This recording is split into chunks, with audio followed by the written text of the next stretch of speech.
So as these images fade in and out, pay attention to the first words that pop into your mind, or the feeling or emotion that it invokes. Imagine you were just walking past this person on the street. What kinds of thoughts enter your mind? Every day we're barraged with images of people and places and things, and our mind is able to take in an incredible amount of information and make sense of it almost instantly, effortlessly. Our visual intelligence is a powerful thing. It's efficient, it's useful, and it's also very complex. Because behind the swift ease of vision is a suitcase filled with emotions and beliefs and opinions and ideas that really help define who we are. So by now you probably have some assumptions about me because of my age, my gender, what I'm wearing, what I look like. And you may have sized up the person sitting next to you or someone you saw walking in, and we all do it. I mean, it's human nature. And it's not necessarily a bad thing. In fact, sometimes it works to our benefit, and people think we're happier and richer and smarter and cooler than we actually are. But usually it's an uncomfortable feeling because it's based entirely on their perception. And what we forget about our visual intelligence is that it's not always right, and it certainly has its limits. Probably the first word that came into your mind when you saw this image was nun. She's wearing a habit. It's pretty obvious, and she is. And maybe any stereotypes or ideas or experience that you have about nuns also came up in your subconscious. But what you wouldn't know about this woman, what if I told you that this 85-year-old nun, her name's Mother Antonia, was a former Beverly Hills socialite, is twice divorced, is the mother of 7 children? Then how did your view of her change? And then what if I told you for the past 35 years, she's lived in a cold, dark cell in an overcrowded and sometimes very dangerous prison in Tijuana, ministering to the thousands of prisoners, including some of Mexico's most hardened criminals? Or what if you saw, you passed this gentleman, Alonzo, on the street, and especially if you heard him speak, you would never guess that he's one of about 25 prodigious savants in the world. Alonzo has a difficult time counting to 10, and he speaks in short phrases like tiny, bad. But Alonzo can look at an animal, like this horse, and then take a lump of clay, and within 7 minutes, he can create an exact replica of perfect proportion. Alonzo can't write, but his sculptures sell for tens of thousands of dollars. When you see this image, you probably think, Chris, he's handsome, he's athletic, he's in shape. And you're right, he's all 3 of those things. In fact, People magazine included him in one of their 50 Most Beautiful People issues. And Outside magazine wrote a cover story on him entitled, Is This the World's Greatest Athlete? Recently, he climbed Mount Kilimanjaro. He's also paralyzed from the waist down. And the more confidence we have in our visual intelligence, the less likely we are to question what we think we see, and the less interested we are in finding out more about the person behind the glance. I came up with the thought of this project in 2005 when I took a class for broken artists. The class was structured around a book called The Artist's Way by Julia Cameron. When we showed up, the day of class, we showed up and we were buzzing with information about all the art we had created in the past. We were here for a reason. We were stuck. And as the instructor began to tell us a little bit about what it was going to take for us to get from a stuck artist to a producing artist, we got really quiet really fast because we realized we were going to have to do some real personal soul searching in a real public forum. I think a lot of us were pretty sure we weren't coming back. Some of us didn't. But by the time the 3.5-month class was over, we knew each other in a completely different way.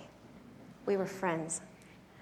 We were good friends. And I thought, I was so curious, how did we get from complete strangers to close friends in such a short amount of time?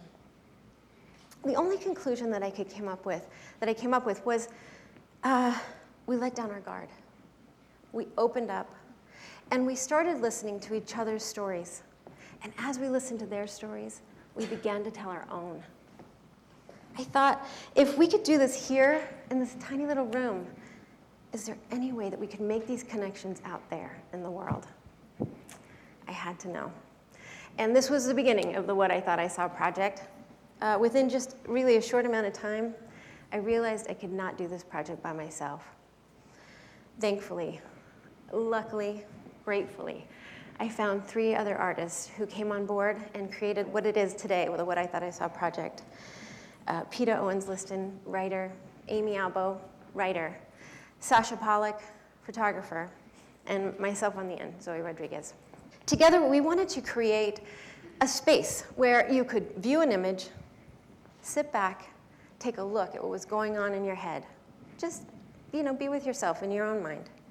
And then within 3 to 5 minutes, kind of read a story that explained the difficult or the unexpected lives of the image that you were looking at. We wanted to create a safe place where someone could examine their own biases, their own stereotypes in a non-confrontational way. Because so often, our assumptions are challenged, so much so that it doesn't feel safe. It feels confrontational. And many times, it feels so bad that we're not even willing to go there. We just don't even want to try. What I Thought I Saw is not prescriptive or moralistic. It's an individual journey. And what was such an amazing thing is that it was such a universal experience. So a fantastic What I Thought I Saw moment that many of you will be familiar with was when a 47-year-old, kind of frumpy-looking Scottish spinster took the stage to Britain's Got Talent in 2009. And the disapproval of the audience and the show's judges was palpable. Who let her through? How did she get this far in the competition? But it only took a few notes into her performance of I Dreamed a Dream from Les Mis. And that was all it took. Her stunningly beautiful voice completely unraveled the audience's collective stereotype. The video of that audition went viral on YouTube. More than 100 million people have viewed it. Her first album ended up selling 1 million copies. Susan Boyle caught us all by surprise, and in doing so, she forced us to reconsider our beliefs in what a superstar can look like. Owning your assumptions can be hard, especially when they're wrong. It can be embarrassing, especially when you're making judgments or assumptions about whole groups of people.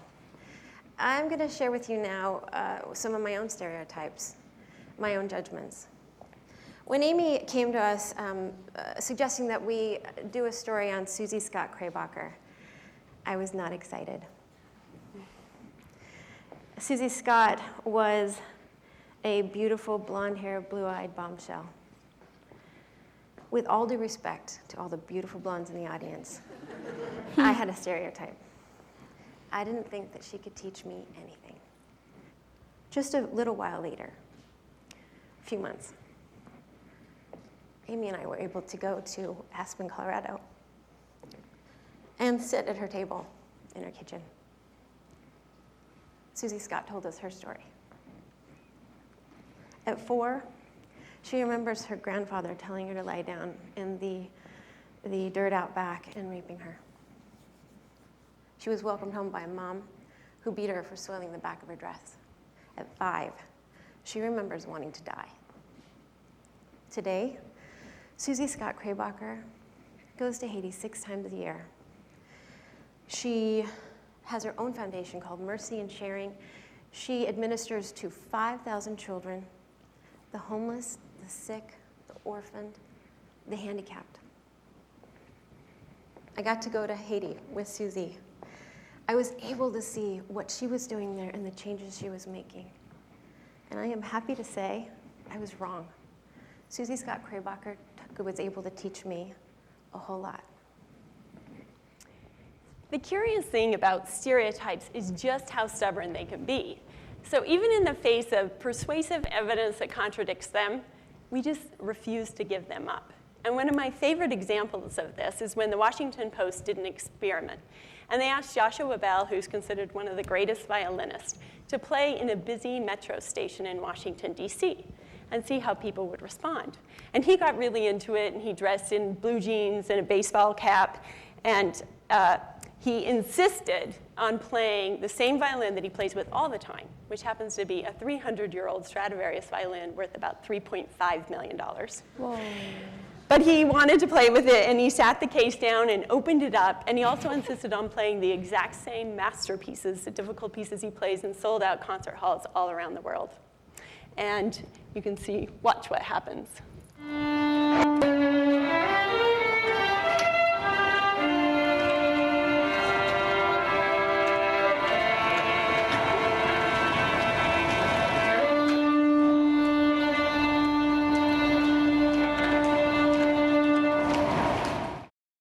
So it was estimated that 1,000 people passed by him while he played for 45 minutes. And guess how many people stopped for any amount of time?